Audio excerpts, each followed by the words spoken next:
Direitos trabalhistas das empregadas domésticas é ampliado com garantias de carteira assinada, demissão e horas de trabalho.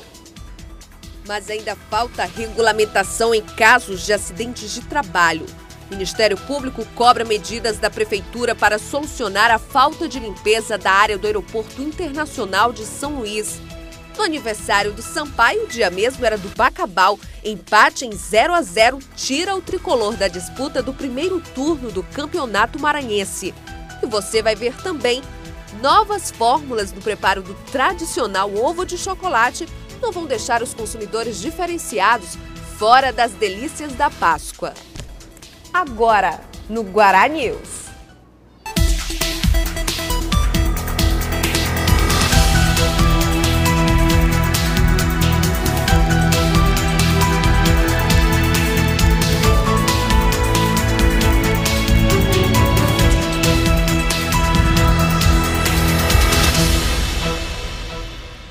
Olá, boa tarde. Ainda falta aprovação no Senado da proposta de emenda constitucional que amplia os direitos trabalhistas de domésticas, babás e cozinheiras. A medida garante o acesso aos direitos dos trabalhadores quanto à jornada semanal e demissão. Agora falta a regulamentação de acidentes de trabalho.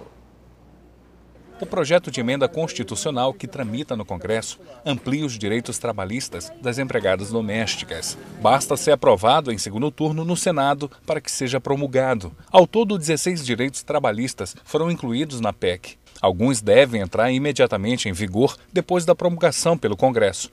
Outros precisariam de regulamentação, como o seguro contra acidentes de trabalho. Entre as principais mudanças trazidas pela PEC das domésticas está a indenização em caso de despedida sem justa causa, seguro-desemprego em caso de desemprego involuntário, fundo de garantia por tempo de serviço, garantia de salário mínimo, adicional noturno, pagamento de salário família e horas extras, jornada de trabalho de 8 horas diárias e 44 horas semanais e proibição de trabalho noturno a menores de 16 anos.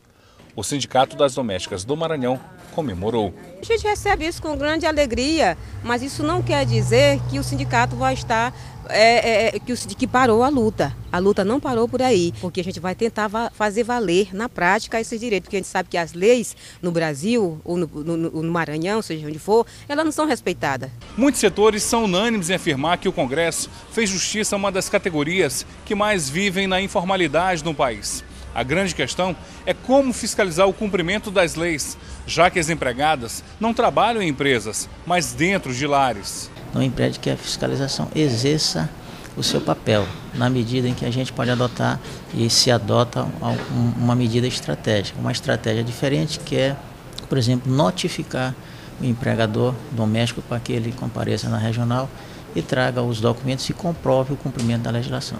Perguntamos ao chefe de fiscalização da Superintendência Regional do Trabalho e Emprego como ficará a situação das empregadas que moram na casa das famílias. Se o empregador não quiser pagar o adicional noturno, por exemplo, elas terão que sair e pagar o aluguel? É provável, acredito eu, que posteriormente à aprovação desse projeto de emenda constitucional exista alguma lei específica que trate sobre regulamentando com maiores detalhes o trabalho do doméstico. Já que a PEC das domésticas torna a situação mais onerosa para os empregadores, poderá ocorrer desemprego?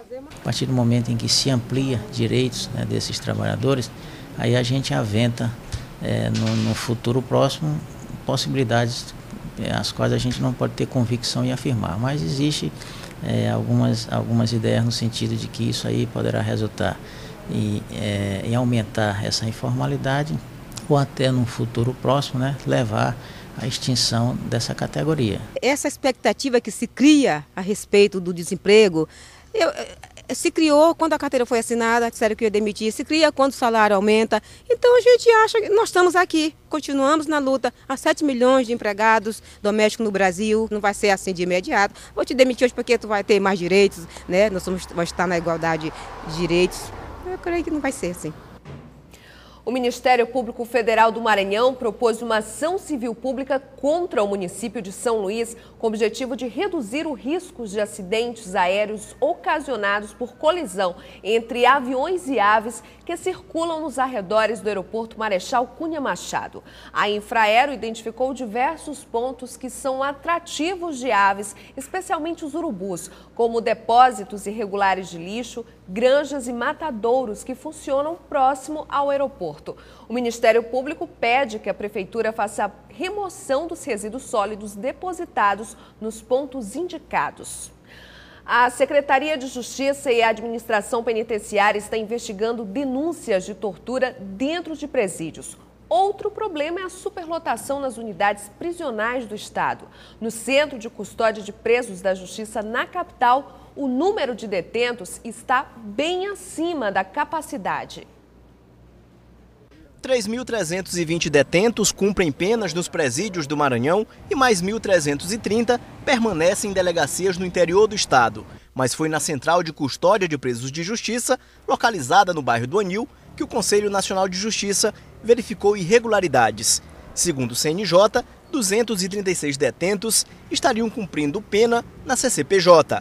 A capacidade da unidade é de 100 detentos, estando com um aumento de 130% acima da capacidade. A superlotação da CCPJ do Anil vai ser resolvida nesta semana com a transferência de 100 detentos para os presídios São Luís 1 e 2, que estavam em reforma. A preocupação, no entanto, é com a quantidade de agentes penitenciários, que é considerada insuficiente para atender a demanda do sistema prisional do Estado. Estamos em via de abertura de um concurso público, de que imediatamente serão convocados 41, mas a perspectiva é chamar 5 vezes esse número de vagas durante o período de validade do certame. O secretário de Justiça e Administração Penitenciária, Sebastião Shoa, está apurando com mais rigor denúncias de tortura registradas nas unidades prisionais do Estado. Na semana passada, uma diretora do presídio foi afastada do cargo porque uma detenta do presídio sofreu espancamento. Toda e qualquer notícia, crimes praticada por servidor ou não servidor vinculada aos quadros da SEJAP, a gente imediatamente manda instaurar procedimento administrativo perante a Corregedoria de Sistema Penitenciário. Remetemos cópia para o Distrito Policial da área para também que seja instaurado o inquérito policial devido, de forma que nenhum tipo de denúncia fica vago sem qualquer tipo de resposta. A seguir, no quadro Direitos e Deveres, veja que as empresas terão que se adequar às novas regras de vendas pela internet.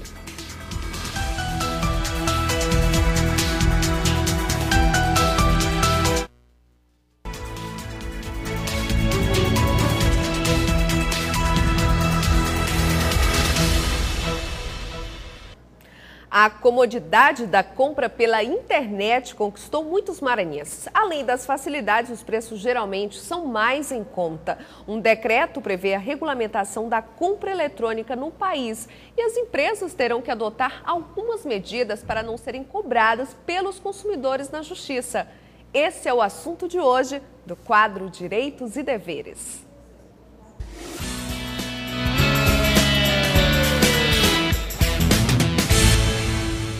É cada vez maior o número de pessoas que realiza compras pela internet, atraídas pela rapidez, praticidade e a oportunidade de encontrar vários produtos em diversos sites. Tudo sem sair de casa ou do ambiente de trabalho. Uma pela praticidade e outra porque, no meu caso, que eu tenho parentes longe, no caso o netinho que eu tenho de 6 anos, mora em Vitória do Espírito Santo, então eu quero dar um presente para ele, não tenho como comprar aqui, mandar por correio, vai custar chegar, a SEDEX sai caro, e sendo ele como é no sul, né, então o que acontece? Não tem frete. E aí, com isso, para mim, sai melhor pesquisar os brinquedos. Eu geralmente mando muito brinquedo para eles. Eu pesquiso, vejo que a entrega lá chega maravilhosamente bem, sem problema nenhum. Dona Ana conta que há anos faz compras pela internet. Assim como a maioria dos consumidores, seduzida principalmente pelos descontos nos produtos. O que a senhora acha de uma lei que poderia deixar esses produtos mais caros? Aí eu ia ficar muito triste, né? Porque aí eu ia largar de comprar, porque eu compro justamente porque é mais barato. No último dia 13, a maioria dos desembargadores do Tribunal de Justiça do Maranhão votou pela inconstitucionalidade do decreto estadual que exigia do consumidor final o pagamento de diferença de imposto sobre circulação de mercadorias e serviços, ICMS, em compras de produtos ou bens procedentes de outros estados feitas por meio eletrônico, internet, telemarketing ou showroom. Se a lei entrasse em vigor, haveria uma diferença nos preços das mercadorias que seriam cobradas pelos consumidores maranhenses. Nas regiões Norte, Nordeste, Centro-Oeste e Espírito Santo, o acréscimo seria de 12%. Ela foi reconhecida inconstitucional pelo Tribunal de Justiça do Maranhão, não só porque essa cobrança feita sobre as compras eletrônicas implicou uma bitributação, já que o contribuinte pagava o ICMS na origem e passou a pagar também no destino, como ela também foi considerada inconstitucional porque foi criada por decreto e não se pode criar ou majorar decreto senão por lei complementar nos termos da Constituição. Na visão dos advogados, o consumidor maranhense iria sair no prejuízo. Segundo a OAB, o decreto iria sobretaxar os produtos adquiridos por consumidores finais com endereço no Maranhão.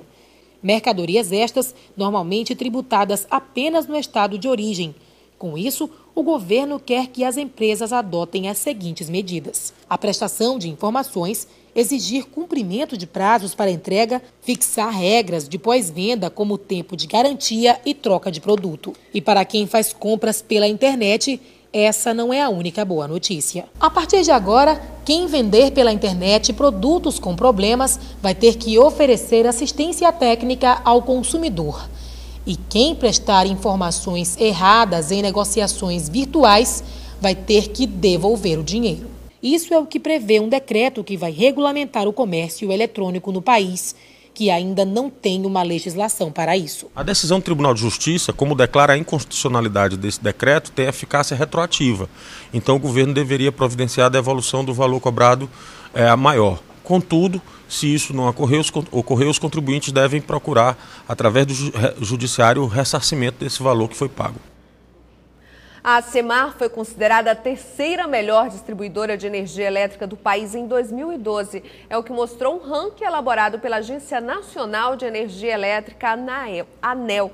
De janeiro a dezembro do ano passado, foram avaliadas todas as distribuidoras do país e divididas em 2 grupos, de acordo com o porte das distribuidoras. As mais bem colocadas foram a Companhia Luz e Força Santa Cruz, que presta o serviço em municípios do estado de São Paulo, seguida da Companhia Energética do Ceará e a Companhia Energética do Maranhão. Está quase tudo pronto para o maior espetáculo da Semana Santa em São Luís. A encenação da Via Sacra este ano traz novidades, como a ressurreição de Lázaro, e promete emocionar o público. Nesta edição, são esperadas mais de 200 mil pessoas. O elenco bem afinado prepara os últimos detalhes. São mais de 3 décadas e cerca de 1.800 envolvidos, entre atores e colaboradores. O evento marca o início da quaresma e atrai centenas de pessoas todos os anos. Cláudio Silva, um dos fundadores do Grupo Grita e um dos idealizadores do espetáculo, explicou que, apesar das dificuldades, a Paixão de Cristo é sempre um grande sucesso. É como todo ano. É luta, a gente tem uma equipe que vai buscar fora patrocínio. Então a gente já está acostumado a isso. Faltando poucos dias para a estreia do espetáculo, o trabalho está acelerado. Nos palcos em que acontecem 2 momentos importantes, operários cuidam dos últimos detalhes. Este ano, a Paixão de Cristo traz como tema Juventude, vós sois a luz do mundo e faz um resgate da importância dos jovens para a sociedade. A gente marca com esse tema isso que se passa hoje. Você liga a televisão e você vê jovens maltratados, jovens correndo para drogas e é isso que a gente vai mostrar. A Paixão de Cristo acontece há 32 anos, sempre com a participação maciça da comunidade. Aqui, todos querem ajudar e realizam seu trabalho com dedicação e muito amor. É uma maravilha, é uma emoção muito grande. A gente vê que a gente fez a asa, fez os chapéus de soldados, as espadas, as lanças que eles estão usando, é uma emoção tremenda. Ronald Sá é coordenador cênico da Paixão de Cristo, que traz também este ano a ressurreição de Lázaro. Esse ano nós temos novidades sim, como na abertura, com o coral, o surgimento do coral, onde mais de 70 jovens e crianças fazem a abertura do espetáculo, cantando, e também tem a cena do Lázaro, que a gente sempre teve vontade de colocar a ressurreição do Lázaro, e esse ano vamos colocar também a cena do Lázaro. Há 13 anos, atuando como Jesus, Jorge Smith, que também é morador do Anjo da Guarda, nos contou que representar o papel principal é uma grande responsabilidade. A expectativa é muito grande, assim, eu me emociono sempre, primeiro porque quem segue a Cristo sempre fica orgulhoso de representar o Cristo. Orgulhoso de representar toda uma comunidade, Quem faz teatro faz por amor, então assim, a gente espera que dê tudo certo e estamos todos ansiosos. E faz um convite. Nos dias 28 e 29, no bairro do Anjo da Guarda, Via Sacra 2013, Vós sois a luz do mundo, a partir das 18 horas. Está todo mundo convidado. A Páscoa está chegando e um dos símbolos da data, o tradicional ovo de chocolate, a cada ano se reinventa para atender aos mais exigentes gostos e consumidores diferenciados, com novas formulações. Até aqueles que têm restrições a certos ingredientes não devem deixar de provar os ovos de Páscoa.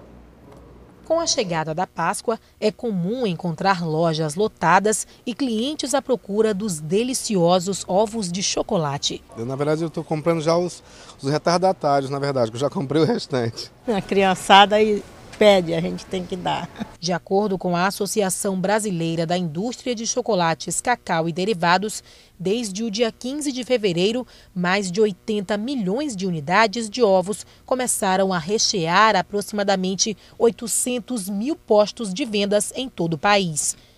Os preços desses produtos variam de acordo com o tamanho e podem chegar até a R$ 50.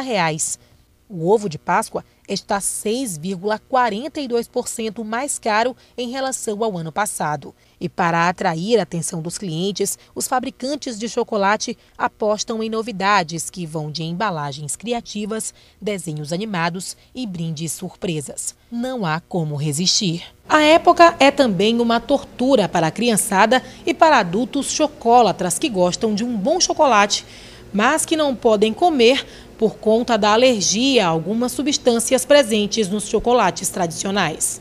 E até mesmo para eles, isso já é possível.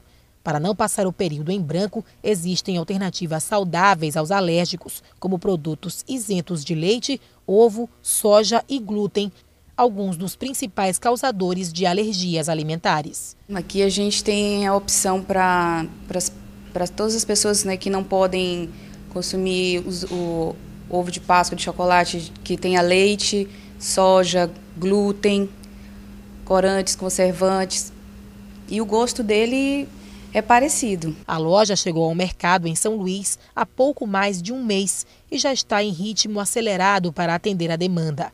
E oferece aos clientes ovos sem lactose, sem soja, sem cacau, açúcar, glúten e orgânicos, em sabores que vão do tradicional chocolate ao brigadeiro. A busca agora tem aumentado, perto do dia da Páscoa. As pessoas estão vindo, procurando, comprando. A gente tem várias opções, além de ovo de Páscoa, a gente tem os coelhinhos também, que além de ficar uma opção legal de presente, eles também são antialérgicos. E temos cartelinhas de ovos pequenos, ovos grandes, para todos os gostos. Tem para todo mundo. No próximo bloco, o empate em 0-0 com o Bacabal tira o Sampaio das disputas do primeiro turno do Campeonato Maranhense.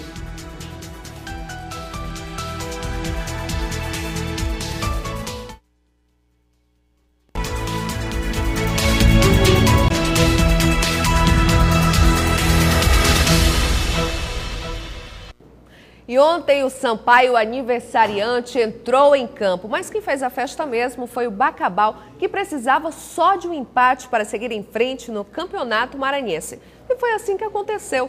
No empate, sem gols, o Leão do Mearim tirou o Sampaio do primeiro turno da competição. Não foi bem o presente que a torcida esperava. Tinha que fazer o gol para a alegria dessa torcida aí. Não conseguimos, agora é trabalhar forte para o segundo turno aí. No dia em que o Sampaio completou 90 anos, ninguém balançou a rede para o Tubarão. A maioria das jogadas de ataque foram do Sampaio. Ficou faltando pontaria também nas jogadas de bola parada. Mimica cabeceou 2 vezes para fora. Lutando contra o tempo, o Sampaio foi com tudo para cima do Bacabal. A ansiedade começou a dominar o tricolor e o Bacabal fechou a defesa. Célio Codó se atrapalhou e no rebote de Edgar, a zaga do Bacabal salvou mais uma vez. E quando todos pensavam que o drama desse aniversário tinha terminado, Júnior Chicão fez boa jogada com um bolão para Pimentinha fazer o gol. Mas o Bandeirinha marcou o impedimento e a torcida ficou revoltada. Arremessou vários objetos em campo.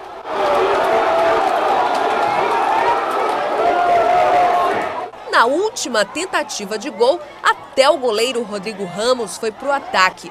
Mas o jogo terminou no 0-0, o Bacabal classificado para a final do primeiro turno. O Sampaio vinha forte aí, né, para a conquista do tetracampeonato. É claro que não acabou ainda, né? Temos todo o segundo turno ainda pela frente e nós temos que ter cuidado para não precipitar as coisas. Lamentavelmente, na hora da bola entrar, a bola não entrava, né? E acabou nossa equipe sendo prejudicada por isso. Houve ainda confusão na saída dos jogadores do Sampaio, discussão entre os jogadores e torcedores. Enquanto isso, no gramado, no aniversário do Sampaio, quem saiu comemorando foi o Bacabal. Foi um Deus nos acuda ali, mas felizmente nossa equipe estava bastante focada ali, sabia que ia suportar isso, onde saímos vitoriosos. Isso pra gente é uma vitória, a gente reverteu a situação e hoje a gente está na final. Mas Deus abençoe, o empate serve a gente, graças a Deus saímos daqui vitoriosos. Com o resultado de ontem no Nhozinho Santos, o Bacabal vai enfrentar na quinta-feira o Imperatriz na casa do adversário. Já o Sampaio vai ter que esperar até o dia 3 de abril para jogar contra o Imperatriz no Frei Epifânio. Assista as reportagens do Guará News, assim como toda a programação da TV Guará no site tvguará.com. Uma ótima tarde para você e a gente se encontra amanhã, ao meio-dia.